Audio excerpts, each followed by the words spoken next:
can we really say that each and every day we can say it is a glorious day? Amen. Amen.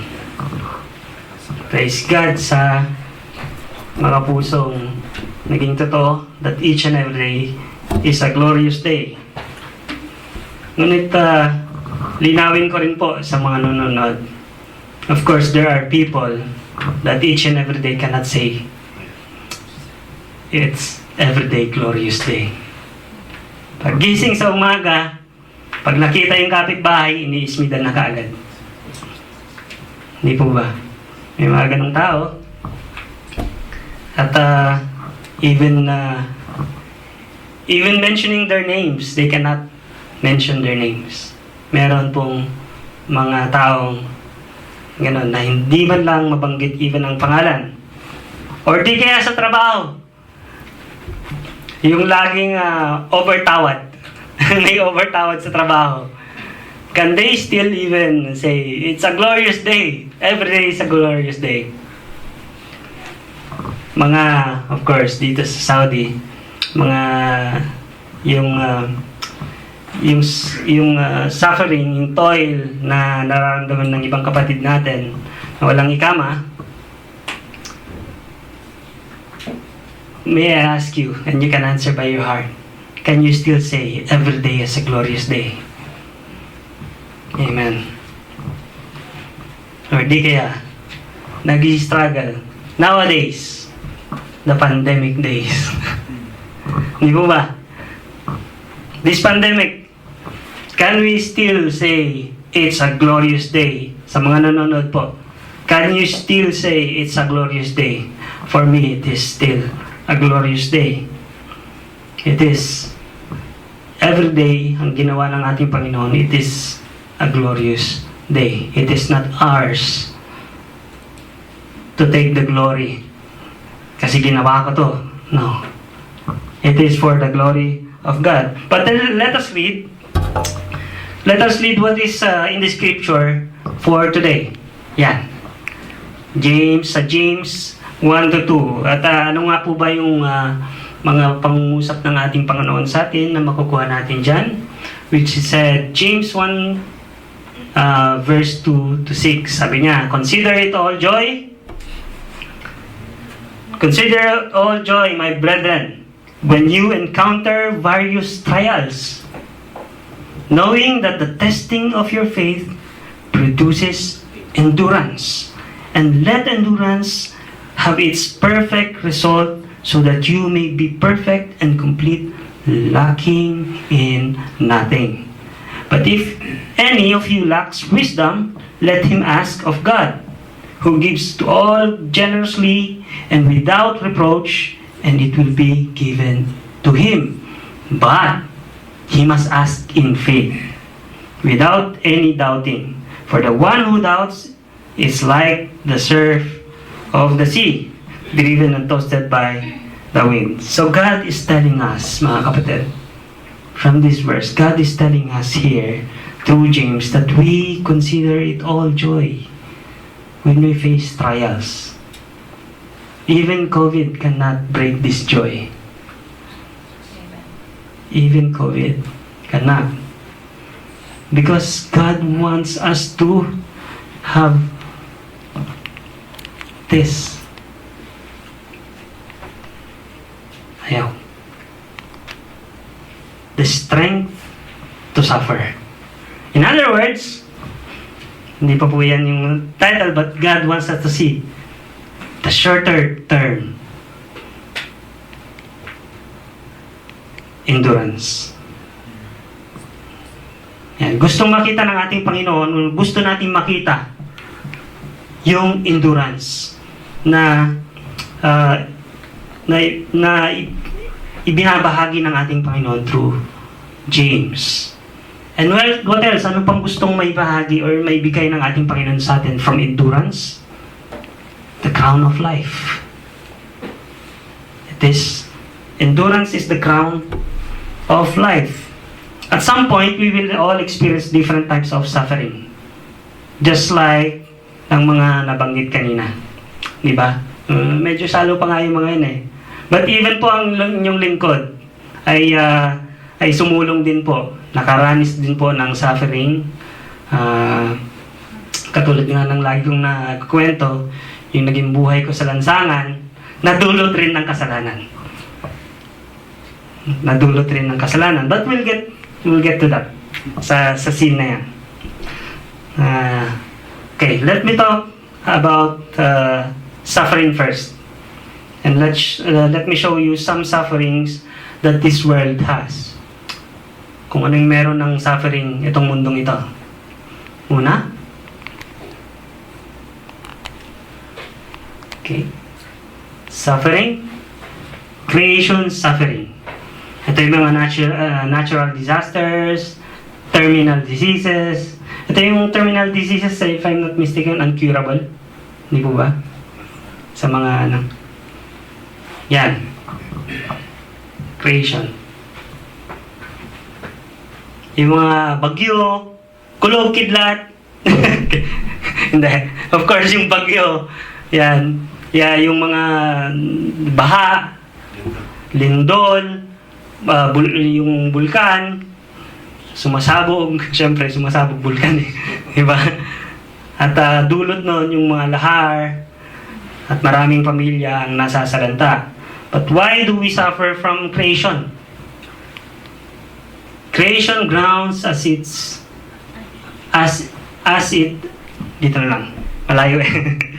Creation grounds as it anxiously awaits the culmination of salvation for God's people.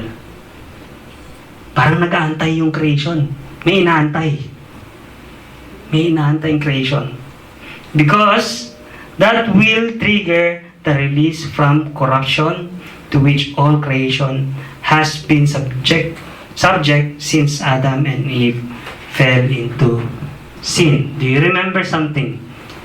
Nung nagkaroon ng fall, ang sangkatauhan. When Adam and Eve ay nagkasala po. Diyan sa, mababasa po natin diyan sa mga verses na yan. You can use your Bible in your phone. Basahin niyo po diyan. In Genesis, it says there na the land is cursed. But then, balikan natin yung grounding ng creation. Kapag sinabi mong grounding, yung tao, in human term, it's a deep expression. It's a deep expression of conveying the pain. Yung parang pag nasugatan, aray, sisigaw talagang aray, yung sobrang grounding sila eh. Di mo ba?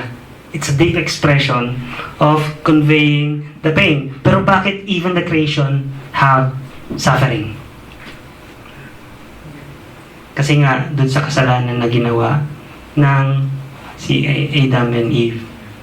And then God cursed the ground. God cursed the ground. And sabi rin po sa Romans 8:19, if we are going to read that one,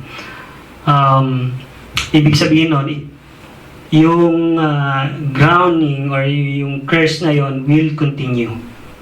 It will continue until hindi pa naipapanganak yung huling taong maliligtas dito sa mundo. It will continue. The grounding of the earth, the grounding of the creation will never stop.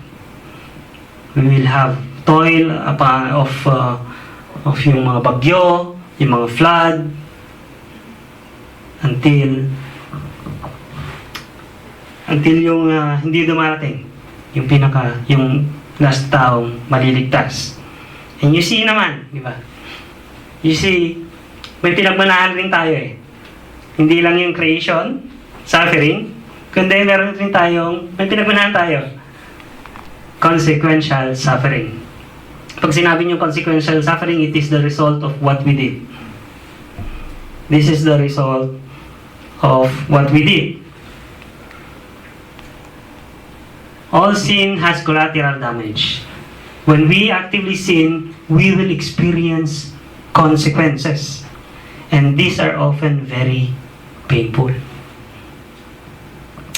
It's very painful po. The Bible states clearly that we are one of the main sources of pain in our lives. Yes. Opo, mga kapatid, mga kaibigan na nanonood. One of the main reason kung bakit tayo nagsasuffer, kung meron tayong paghihirap, kung bakit meron tayong pain sa buhay, it is because of us as well. Not yung kapitbahay natin, hindi yung mga nasa isipan nating tao, no. It is mainly us. It's the same thing as nangyari kila Adam and Eve.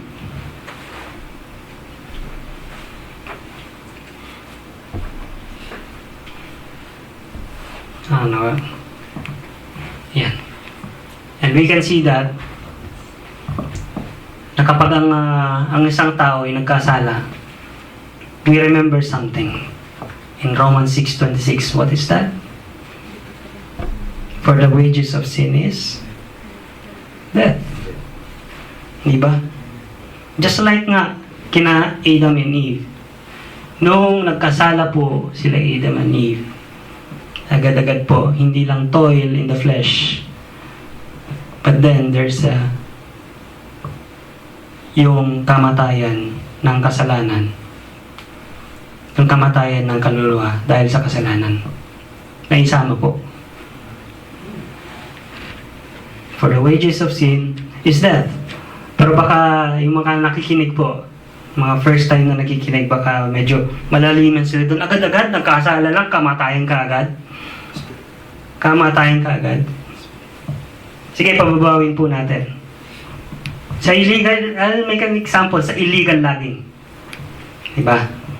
Ang illegal logging, kapag yung mga tao nagpuputol ng kahoy, ano ang idinudulot? Flood. Ano pa ang dinudulot? Soil eruption. And what else? Death toll. Hindi po ba? 3 strikes ka agad po ang naidudulot. Illegal logging. Even kahit nga legal yung pagpuputol ng kahoy, still it can devastate somewhere or someone. Dahil ang Panginoon, sinabi niya sa atin na tayo dapat ang mga laga sa mundo. But then, anong ginagawa ng tao? Sinisira ang kalikasan. Sinisira ang kalikasan. And that is one of the example, yung pagiging, parang, pag sinabing illegal, wrong. Mali. May maling gawa. Or may maling gawi. Mayroong kapalit ka agad. May kapalit na parusa, kumbaga. Or sabi nga, consequences. Ano pa? Ano pa yung example? Sige, pagbabawin pa natin, mas lalo. COVID-19. Ngayon, yun yung nararanasan po ng mga tao ngayon. The pandemic. How many months now? 6, 7, 8? Almost 7 months? Almost 7 months in a toil or suffering in this kind of pandemic. Dahil rin lang sa kalapastanganan ng tao rin po. Hindi po ba? Yung pinagtipon-tipon ng mga hayop, mga dumi nila, nagsisilaglagan na hindi lang man lamang po nililinisan. Walang kalinisan sa paligid. Hinahayaan ang kapaligiran, hinahayaan ang kalikasan. At yan po, bumabawi po ang kalikasan sa atin. Bumabawi po siya. Dahil rin lang sa kasalanan na ginawa ng tao. And, ngayon, nagkaroon ng virus tuloy. And again, death toll rises. Death toll rises. And people around the world became the victim of it. Hindi lang po ang China, hindi lang po ang Asia, but all, hanggang dito nga po eh. Nakarating eh. But all around the world is a victim of the sin of the others. And that is one of the suffering we are having we are victim suffering. Meron pong victim suffering na tinatawag. Victim suffering, ano po ba yan? Even when we're not sinning, o sabihin natin wala tayong kalapastangan ng ginagawa, and suffering from our own consequences, we sometimes or often suffer as other people sin. Dahil sa kagagawan ng iba, ay nagiging biktima tayo at nagsasuffer din tuloy po tayo. Even sa kagagawan ng iba. Either against us, sinadyaman nito sa atin, or hindi. O sa pleasure ng iba. For as long as we are suffering sa ginawa nila, then we are the victim of suffering. And yun nga, it gets really harmful. At ito yung dulot niya is grief and depression. Yung sobrang grief. Diba, ang dami ngayon na nade-depress. Yung iba, hindi ko lang kung may naipabalita na may nag-suicide na because of this COVID, wala na siyang ano. Meron akong nakita nung unang-una pa na yung tatay, nasa labas lang ng bakuran. Doon na lang daw siya hanggang mamatay siya. See? Those kind of thinking. Sa suffering na naidulot, they were just a victim, but then, you see, yung depression na nararamdaman nila, hayaan ko lang, dito lang at least nakikita ko yung mga family ko dyan in a distance. Kahit dito na ako mamatay. It's a suicidal, parang suicidal thought. Hindi mo ba? Parang wala ng pag-asa. Nawala ng pag-asa yung mga tao. Because of this, they're part of the victim suffering. And not only that, of course, biblical rin po yan.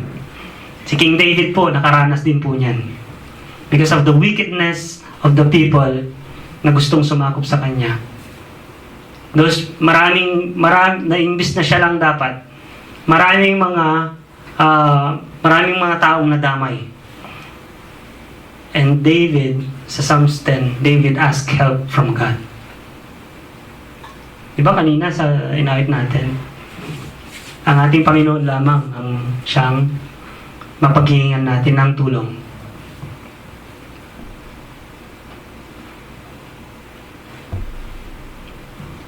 At gayon din tayo mga Kristiyano. We are victim of suffering, and then of course we ask help from God. We ask help from God. But we Christians also have suffering. Opo, meron din po. Pero wag po kayo matatakot sa mga bagong nakikinig po. Dahil lang ang suffering ng Kristiyano ay hindi po katulad ng ipinapakita ng mundo. Hindi po. Pero ipakita ko po yung suffering ng isang Kristiyano. But then, after this, we will see how God moves to each and every suffering na naipakita kanina. Ito po, holiness suffering for a Christian. Holiness suffering, ano ibig sabihin niyan? Holiness suffering. Yan. When we follow Jesus for the sake of walking in God's footsteps, we will experience the suffering of laying down our fleshly desires and fighting our sins. Malinaw naman po siguro yan.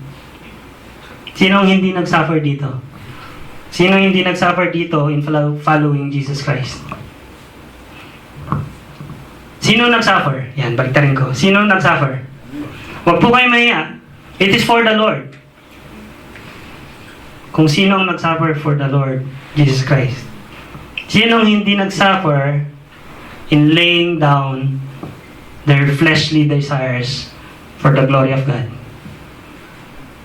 Sino ang hindi nag-suffer? Baliktarin ulit natin. Sino ang nag-suffer in laying down their fleshly desires for the glory of God? Praise God. Ako nagsuffer din. Nagsuffer din ako. Pero sabihin ko yung pinakamababaw, I suffered, but because my desire is to follow the Lord. It is a burden, but it is a burden, a great burden. And I find it pleasing for myself and for the Lord. Following God, to suffer in following God is a pleasing. Wala nang ibang mas magiging pleasure pa.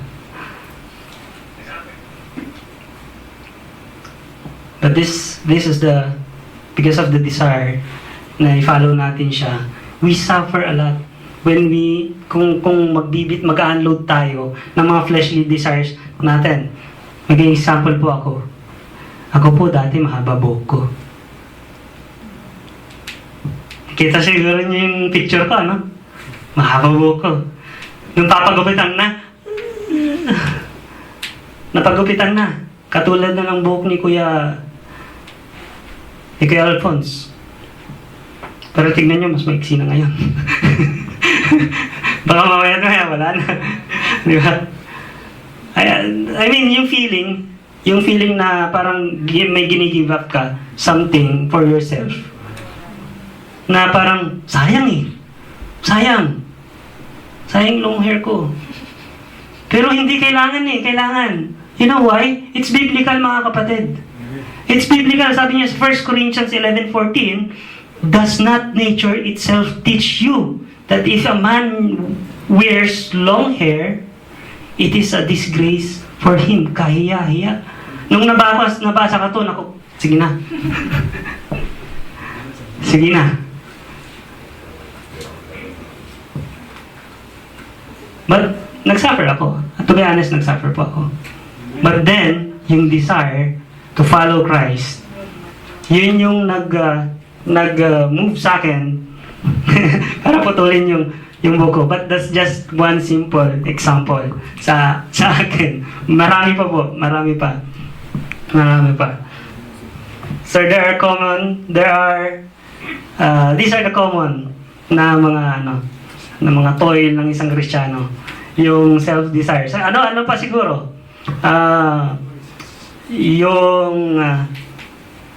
Siguro yung trabaho natin. Yan. Trabaho pag Friday. Sayang eh. Solo ko yung office, solo ko yung pera.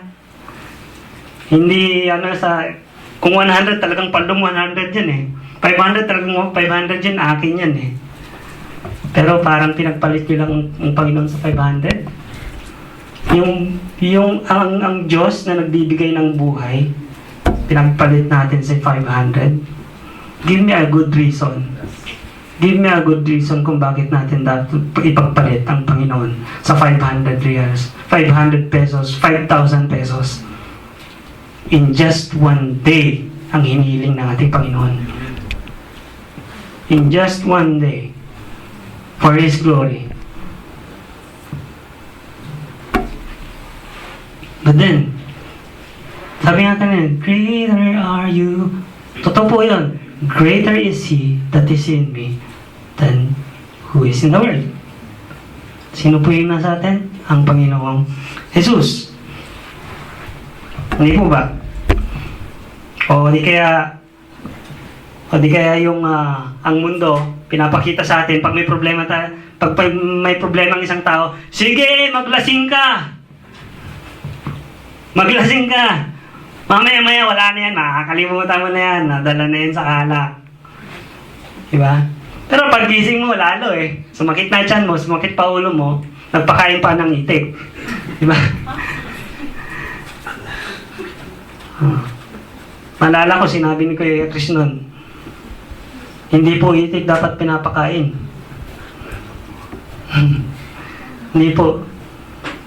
Pero dapat pinapakain natin yung etiketa natin. Yun. Christian etiquette. Ano pa ang pinapakita ng mundo? Sige, stress ka, magsigarilyo ka. Nakakawala ng stress yan.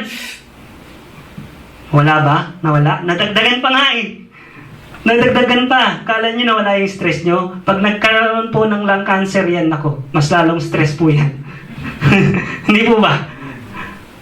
Pag nagkaroon ng lung cancer dahil sa sigarilyo, nawala ang stress, pansamantala dahil sa pag-iisip. Pag nagkaroon po ng cancer, mas lalo pong merong stress na may dadagdag. Yun po ang mga kasinungalingang binibigay ng mundo. Puro self-pleasure, mga panandaliang pleasure, panandaliang parang pagtakas ba? Yun lagi eh, ang mundo eh. Escapism. Escapism ang mundo. At yun po ang view ng mundo. Ang makatakas sa mga problema. Ang makatakas sa parang hindi fit sa akin. Hindi fit sa flesh ko. Tinatakasan natin. Pero sabi ng scripture natin kanina, let's go back to the scripture. Sabi niya, consider it all joy, my brethren, when you encounter various trials. Sa ibang tao siguro ito, consider it all joy. Nagsasuffer ka na nga eh. Magiging joyful ka pa. Paano nangyari yun? I'll use the word, baliw ka na ata. Baliw ka na ata. But James can see a different view. James, in this verse, was able to see something na wala sa mundo. James was able to see a process na gustong i-reveal ng Panginoon through suffering. James was able to see a purpose in suffering. Let's read the verse 3. Sabi niya, knowing that the testing of your faith produces endurance. Di po ba? Sinagot niya kaagad po, knowing that the testing of your faith produces endurance. So all of the suffering is bind to a process. It is bind to a process of revealing the true faith. It is the suffering. We will go to a process of binding something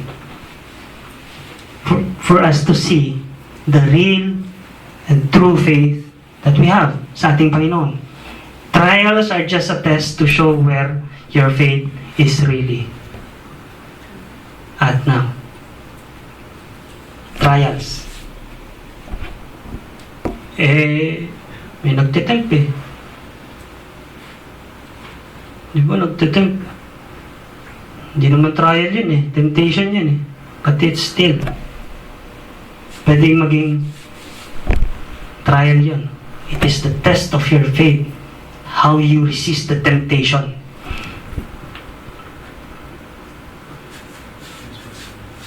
Yung mga sigarilyo kanina, yung mga alak kanina, temptation yan eh. But test your faith. Kung kaya mong, that you can resist all this. Pag nag-iisa sa kwarto, porn, test your faith. Now tanungin ko about this, where is your faith now, mga kapatid? Even sa mga nanonood po, where is your faith now? Sa mga bagong nanonood po, we admonish each and every one sa mga bagong nanonood to submit yourself unto the Lord Jesus Christ and acknowledge Him as your Lord and Savior. And He will give you that faith, a small faith, that can resist all this kind of vices or evil doings. And you will be able to endure those kind of things.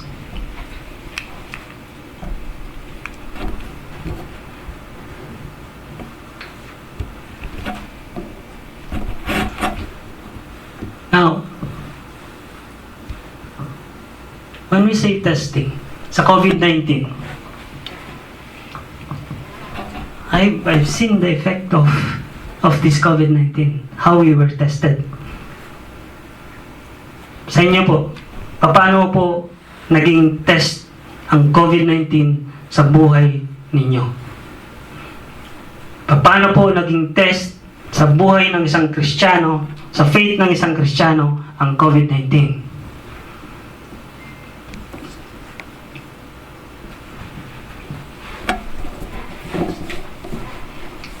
I was medyo emotional. Nagsisi. Napakatibay ng pastor natin. He was tested and his faith hindi man lang nayanig.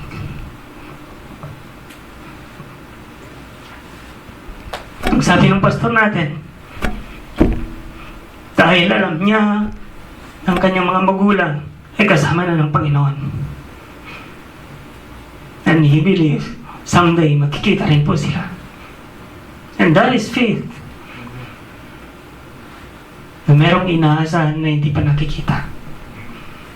Na merong hope of the future to come.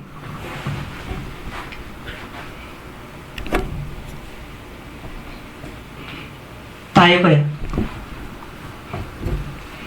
Siguro, konting ano lang sa kapatid, hindi ka lang napansin. Ayaw ka na, tampo na ako. Hindi ko pinapansin na ito eh. Marami akong ginawa, hindi man lang nakita yung ginawa ko. O sa mga bagong nakakaano po, ginawan ko siya ng project ah. Bakit ganito lang sinusukli niya sa akin? Then how are you going to endure kung lagi tayo nagre-reklamo? Kung lagi tayong nagre-reklamo.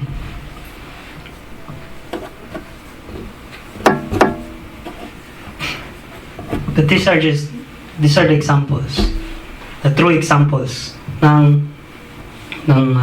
endurance ng isang Kristiyano.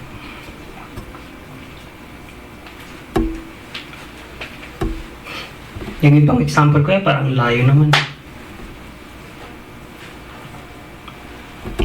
Parang yung sinabi mong hindi lang mahirapan, nagtatampo na, parang layo sa endurance. Mga kapatid, if simple things hindi natin na-endure at nagtampo na tayo, how much more the bigger things na ibibigay ng ating Panginoon, then we will not even katiting. Hindi natin ma-enjoy yung mga yan. Kung sa konting sulyap, hindi ka nasulyapan, nagtampo na tayo, wala na po sa pagdating sa malaking bagay. Wala na po.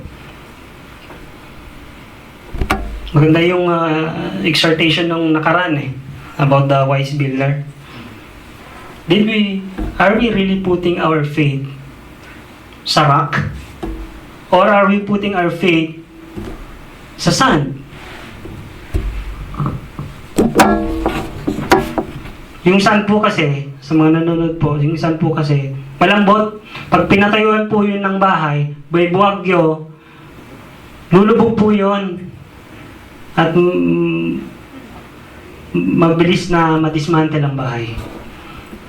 But then the rock, kapag ang pundasyon natin, poste natin, cornerstone natin, rock, it will never break. Yung bahay nga po namin hanggang ngayon, buhay pa. Lumang-luma na po yun. Dalaga pa ang aking nanay, nakita ko gano'n yung bahay namin. Pero tinignan ko, bato. Bato yung pundasyon, as in bato. Nalilagyan ng napakakapal na bakal. Ganyan. Tapos ang kakapal na. But then still, bato po yung naging pundasyon ng bahay. Now the essence is this. Suffering is showing us how we trust God. Even endurance is showing us how we trust God. Proverbs 3, 5 to 6. Trust in the Lord with all your heart, and lean not unto your own understanding. Acknowledge, in all your ways acknowledge Him, and He will straighten your path. But where is our heart? Mga kapatid, sa mga bagay sa mundo? Where is our heart, mga kapatid? Where is our faith? Sa mga nanonood, where is your heart? Where is your faith? Much better you put your heart unto the Lord Jesus Christ. Fortified po yung pundasyon niya. Hindi maliliglig. The manifestation of our true faith reveals on how we respond. This is the manifestation of our faith. Kung paano tayo mag-respond. This is the manifestation of our endurance kung paano tayo mag-respond sa hardship ng buhay, sa suffering ng buhay. So again, sabi ni Paul, check ourselves. Nabanggit rin sa exhortation. Check ourselves whether we are in the faith or not. Yung response kasi natin importante. Kahit oppressed ka na, kahit tinutulya-tulya na tayo, kahit mayroong COVID pa dyan, then how do you respond on those things? Yung response kasi natin agad-agad pumasok sa isip natin, diba? Nasita lang ng or di kaya napuna lang ng kapatid, na-review lang ng kapatid, magre-reklamo na, at may gana pang mag-suggest kung ano ang dapat gawin. Nakasalanan naman niya yung yung pinanggalingan ng rebuke.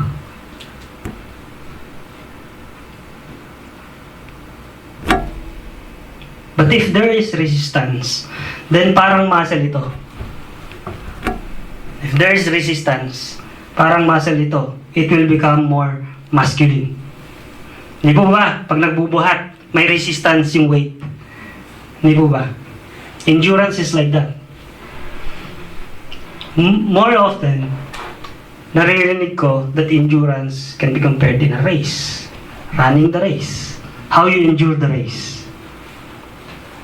But this time around, sa ipinakita ni James, it is the strength to suffer, the endurance, the perseverance, to lift the weight. The opportunity of resistance is what strengthens the muscles and also reveals the strength of the muscles. Parang spiritual muscle lang yan. Diba? Kapag walang exercise, hindi lalaki. Parang ito lang bubuhatin ko. Meron bang muscle na lalaki? Wala po, di ba? Wala. Endurance is not like that. Parang sa race nga. First kilometer, pagod na tayo. 2 beses natin gawin, 4 na beses, 5 beses. Then, we can endure that first kilometer. Second 2 kilometers, ganun ulit. Hanggang sa palayo po tayo ng palayo. That's the endurance.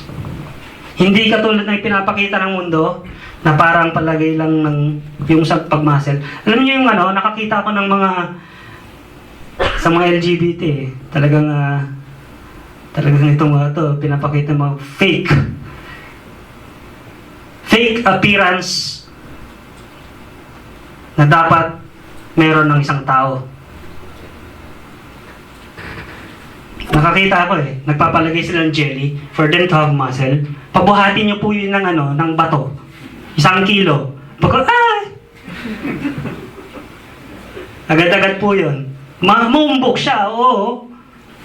But can it resist the weight? The same thing po sa atin.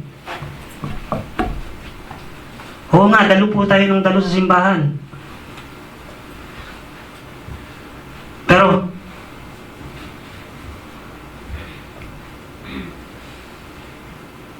O di kaya, sabihin natin, dalo tayo ng dalawang simbahan.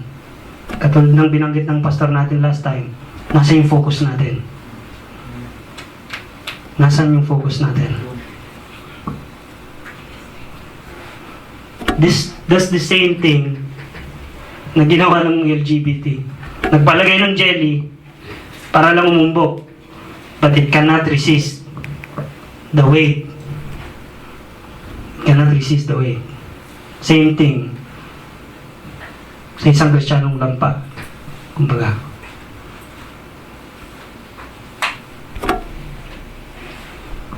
Because yung jelly na yun, it was never exercised. Peke nga eh. Ganon din ang suffering. Ang suffering reveals our faith. It reveals our faith.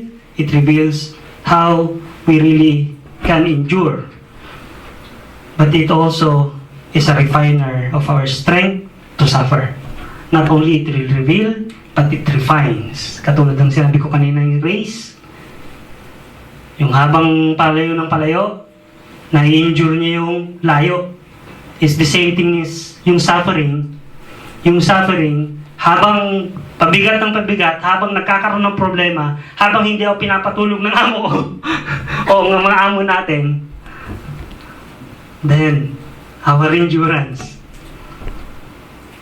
Endurance of what? Hindi po yung puyat. Patience. To wait for the glory of God. To wait for the blessings of God. To wait for the blessings of God. Be still. Sabi nga ng Panginoon eh.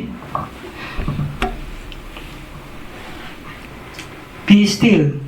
And you see, yun po yung sinasabi ng 4. And let endurance have its perfect result. Meaning to say, let it mature. Let your endurance mature. Sige lang anak, until it will grow mature, yung endurance mo. So that you may be perfect and complete. Kapag meron yan ka ng endurance, nasanay na yung endurance mo, anak, you will be complete. Lacking in nothing. Ibalik man kita sa ganitong sitwasyon, sa kahirapan, kaya mo nang i-endure because you have nalagpasan mo na yon. That weight, nalagpasan mo na yung 10 kilo na yon, nasa 50 kilo ka na. Parang bigat nun, no? Nasa 50 kilo ka na.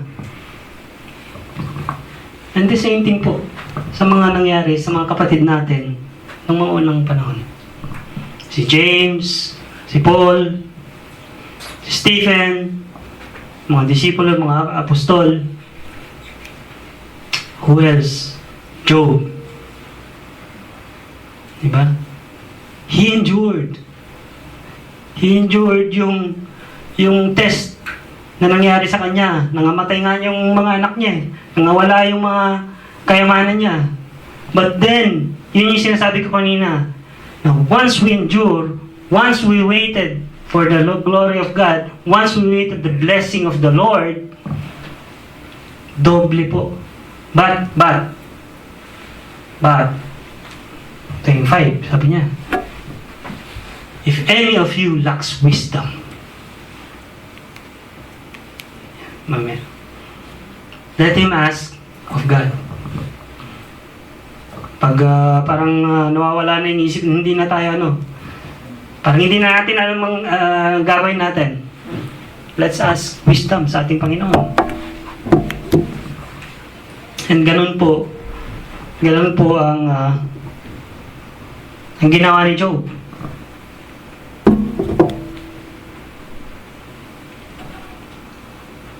He wait.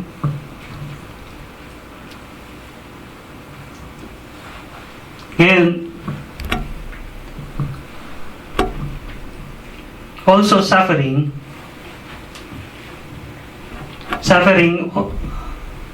hindi lang po not only that we are going to wait for the blessing, not only that we are to have endurance, pero Katulad ng kay Job nga, but He knows the way that I take. Sabi niya ganun. When He has tried me, I shall come out as gold. Di po ba? Nagniningning na gold. Ibig sabihin, wala nang latak. Wala nang latak. Yung mga, kumbaga yung mga immoralities natin, immaturities natin, tanggal na. The same as Job. Because he was tested. And nung na-test siya, kuminang po. At ganun po ang gustong ipakita ng ating Panginoon sa atin. And that's what God wants us to be. To be a gold. Hindi physical lang. Pero ano lang po yun, metaphorical lang po yun.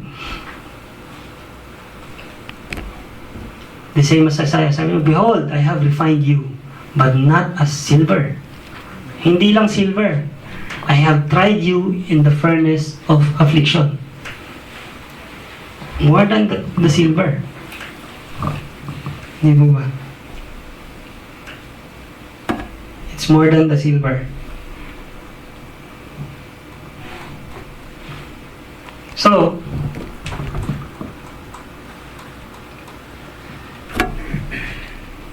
meron na po ba sa ating mga hinuha o sa ating isipan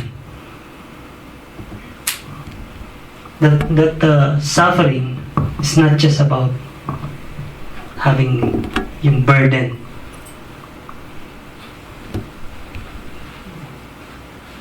In our faith during trials, it must produce the endurance na sinasabi ni James. Not only endurance, but it is the stronger, something stronger in us na pwedeng makaalpas sa mga problema. And as a Christian, we should turn to God with our suffering. Katulad nga po yung verse 5 na binasa natin kanina. As a Christian, we should turn to God with our suffering, and He will be faithful to help us undergo every trial and overcome every temptation. Just like po ng sinabi niya sa verse 5. God gives generously without any reproach for us to be able to overcome things, for us to be able to endure the sufferings.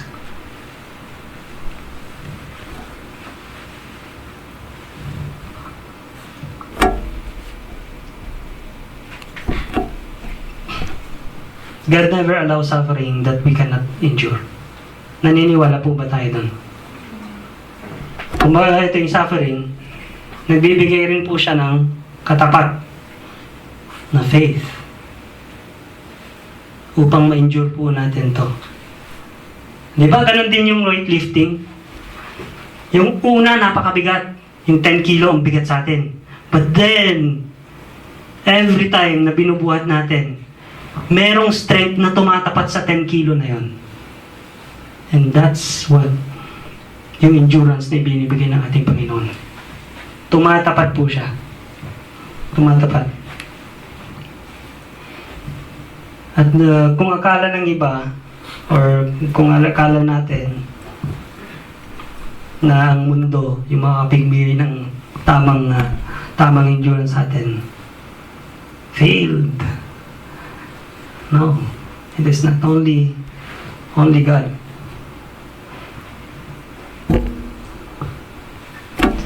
Only God. Even Paul said sa 1 Corinthians 10:13, no temptation has overtaken you that is not common to man. God is faithful and He will not let you be tempted beyond your ability. Biblical po yung sinabi ko kanina. Ayan po. But with the temptation, He will also provide the way of escape. Yung escape po dyan, hindi escapism na sinasabi. But is to overcome. Hindi escape. But that is to overcome. The way to overcome. that you may be able to endure. How can you endure if you escape? Diba? But then, God gives us a proportional faith, or even more than, to overcome things on this world, the sufferings on this world. Si James and si Paul, kaya ganyan ang naramdaman nila, that even in the midst of suffering, they are joyful enough. Because saan man lamang dapat magmana? Kundi sa ating Panginoon. Hindi mo ba? Sa ating Panginoon lamang. Jesus is the ultimate example of someone who endured hardship. The author of Hebrews reminds believers Christ prevents perseverance sa Hebrews 12. Diba? Nawala yung kopya ko rin.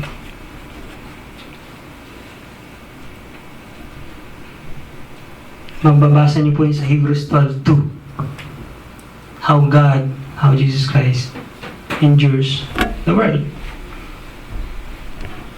And sabi ng ating Panginoon, I have said these things to you, that in me you may have peace. In the world you have tribulation, but take heart. I have overcome the world.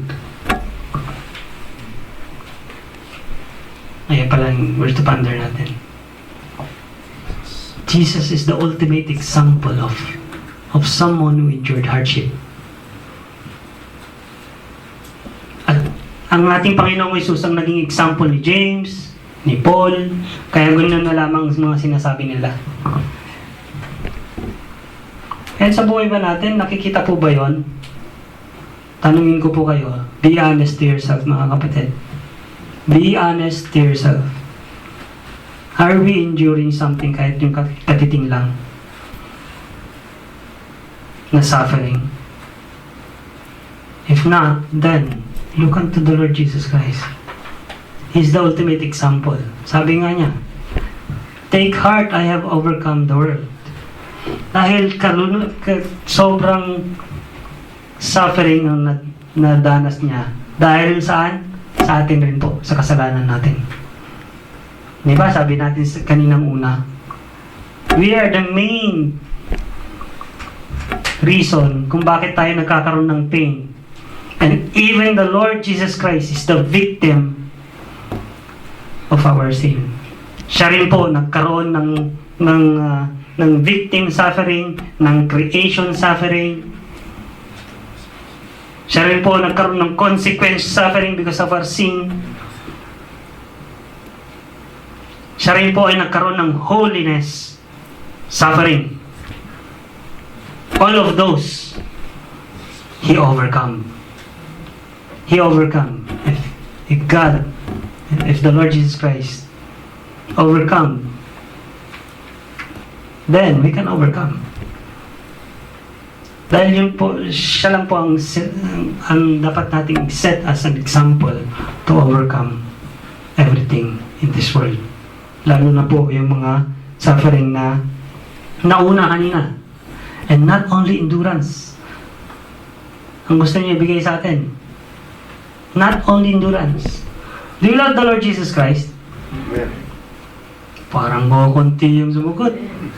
Ay, madalisan na yun. Kahit ganun lang.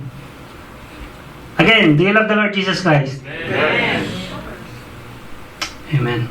Amen. Amen. And even po sa mga nanonood, why we love the Lord Jesus Christ so much? It is because He's the perfecter in the salvation. Nagbigay ng salvation sa isang tao. Perfecter of our life.